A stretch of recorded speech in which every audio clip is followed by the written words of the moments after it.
Biden violating every norm on his way out the door, he decided to issue, literally on his way out the door, blanket pardons for Dr. Anthony Fauci, retired General Mark Milley, and members of the House committee that investigated the January 6th attack on the Capitol.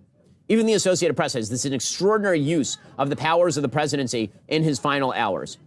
And Joe Biden said in a statement, again, his excuse for breaking the law is always that he has to do it preemptively so Donald Trump doesn't break the law. By the way, President Trump did just arrive at the White House. He was greeted by President Biden's prone body. They propped him up on some sort of stand, and then he greeted President Trump, and Jill took Joe's hand and waved it at Trump, and then they all sort of moved into the White House. Apparently, he wrote a letter that he's leaving for President Trump. It may or may not say that he's being held hostage by members of his own administration and has not decided any of his actual policies for the last several years. Meanwhile, Ivanka Trump has also arrived at the Capitol building in preparation for the inauguration, the second inauguration of her father. Anyway, Joe Biden issued a statement upon issuing these parting shots this morning, these pardons this morning. Quote, "Our nation relies on dedicated, selfless public servants every day. They are the lifeblood of our democracy. Yet alarmingly, public servants have been subjected to ongoing threats and intimidation for faithfully discharging their duties. In certain cases, some have even been threatened with criminal prosecutions, including General Mark Milley, Dr. Fauci, and the members and staff of the Select Committee to investigate the January 6th attack on the United States Capitol. These public servants have served our nation with honor and distinction and do not deserve to be targets of unjustified and politically motivated prosecutions." So, again, the idea here is that he is going to preemptively pardon all these people because otherwise Donald Trump and his mean cadre of mean people are going to do something.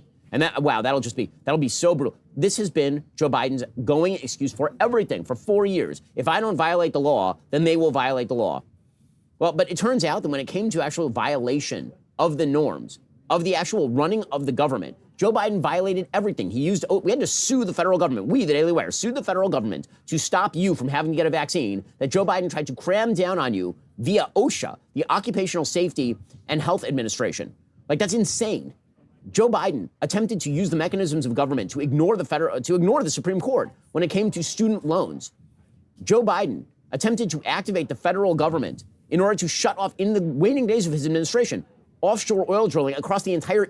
Yeah, how dare he? Like, some of the things that Joe Biden did in terms of like violating the norms or whatever is for pure selfish reasons or for propping up other like dudes in his orbit, protecting them against like potential prosecution down the line. But when you talk about like Joe Biden violated norms and the law to do student loan debt relief, it's like, yeah, oh really? I'm sorry he did that. I feel like I guess you're only allowed to violate norms and institutions when it's like melting the poor. God forbid someone even accidentally in their delusion, in their dementia, goes and does like one thing that's nice for the working class. Oh my God. Eastern Seaboard. These are things that are not within the purview of the President of the United States alone. And yet he attempted to do all of this stuff. So who's abnormal? The answer is that Joe Biden. It's also wrong. Like the Department of Education is directly in the purview. Joe Biden does actually, regardless of what the Supreme Court said, did have the power to do student loan debt relief, or at least permanently extend it to a degree where it doesn't matter anymore. Like no one has to pay it. That is something that he had the power to do. The Supreme Court blocked him from doing it. He should have just still done it regardless. It was always abnormal, and it's about time for him to go. What's hilarious is now the media are trying to buy back their lack of credibility. Truly buy back their lack of credibility. So I've said before, and it happens to be the case, that the Biden administration in their abnormality and the media in covering from that abnormality, they totally blew out their credibility, totally blew it out. And that is, I think, something they're now trying to restore by admitting the reality, which is that President Biden has been senile for the last 3 years.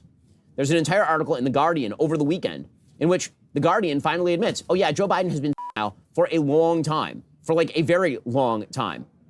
According to The Guardian, in public, Dean Phillips, who ran against Joe Biden, saying he's kind of was ridiculed. In private, others shared his concerns. Larry Sabato, director of the Center for Politics at the University of Virginia, recalled receiving a call from a Democratic senator in late January or early February 2024.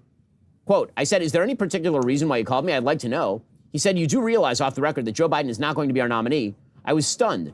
I said, "What? How? Why?" He said, "I was just at a meeting with him, with several other senators, and he couldn't even function. We can't run him." Sabato added that the senator in question tried to raise the issue, which angered the White House. Quote, he was punished, as several of them were. They gave him the cold shoulder for a while. The point is, a lot of people had figured it out, but they didn't care. I'm stunned they got away with it, and it produced term 2 for Trump, and it's going to be the longest 4 years of our life. Now, what's amazing about that is that Larry Sabato, who used to be, I think a pretty good analyst of politics over at the University of Virginia, Larry Sabato literally spent months after that defending Joe Biden's mental state, because that was the de rigueur demand of the Democratic Party. And Vorlow's tweet reached Jerry Rig. Jerry Rig Everything says, I currently own 4 different Tesla vehicles. By the end of 2025, I will own 0 Tesla vehicles. 140,000 likes from Vorlow's. Oh my God. Vorlow was worried that he was going to get banned, but honestly, now I'm worried I'm going to get assassinated. By the way, I hate this, but Ben Shapiro is absolutely right in daggering the media and all of the people that are literally all the people that are openly defended Biden against the senility allegations. He's right. I hate to hand it to one of the worst scumbags, but he's right about this. Now, of course, if the shoe was on the other foot and he had to defend Trump's mental competence or mental fortitude, he would do it regardless. Okay, and has done it. But make no mistake, he is in the right here. The Democrats did give some of these worst villains in American society a massive W there too. Make no mistake. Wait, someone in the chat said the ADL is defending Elon's salute. Oh my God. Link now, please.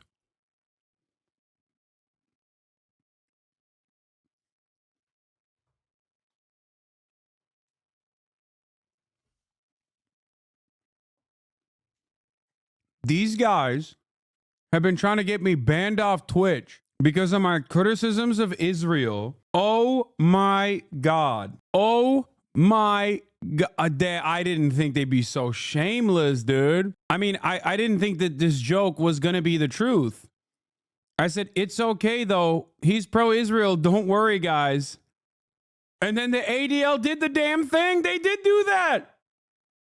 Oh my God, this is a delicate moment. It's a new day, and yet so many are on edge. Our politics are inflamed, and social media only adds to the anxiety.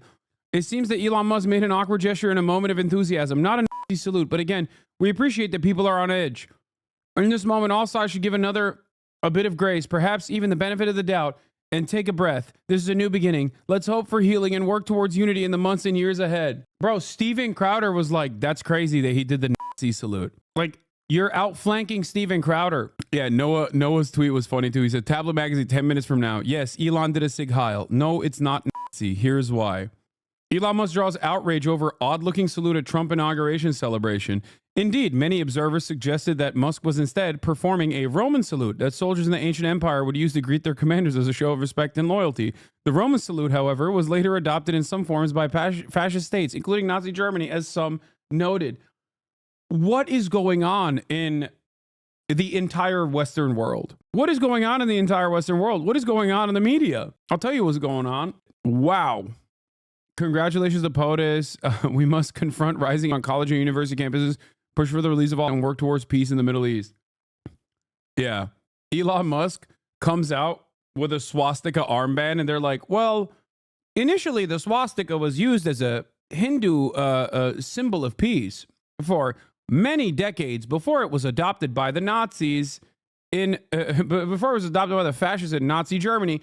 Like, what is happening, man? I can't believe the guy who with regular frequency, highlights Nazi propaganda, hit the Nazi Sig Heil on the biggest stage he's been on so far. And people are like, I wonder if he was like truly being a Nazi. Everybody just jump. Everybody said how high. We'll get to more on this in just one moment. First, I used to think Restless Night, but more likely a case of collective wishful thinking. Bull. That is absolute nonsense. Of course it was a cover-up. Of course it was, particularly by the media. It's one thing for people around Joe Biden to be credulous. It is a complete other thing for the media to be this credulous, and it shows who they work for. Now, I will admit, I am enjoying the spectacle of the Democrats eating one another in what has to be the funniest headline of the day. This from Politico. Alexandra Pelosi, that will be the daughter of the of the former Speaker of the House, Nancy Pelosi, blast First Lady Jill Biden, quote, Lady McBiden. So now they're saying the thing that she's Lady Macbeth. Fueling that anger is Joe Biden's continued and now public nursing of a grudge toward Pelosi for pushing the president to withdraw from last year's campaign. Alexandra Pelosi, the former speaker's daughter, said, quote, if I was Lady McBiden, I'd put on my big girl pants, play the long game, and think about my husband's legacy.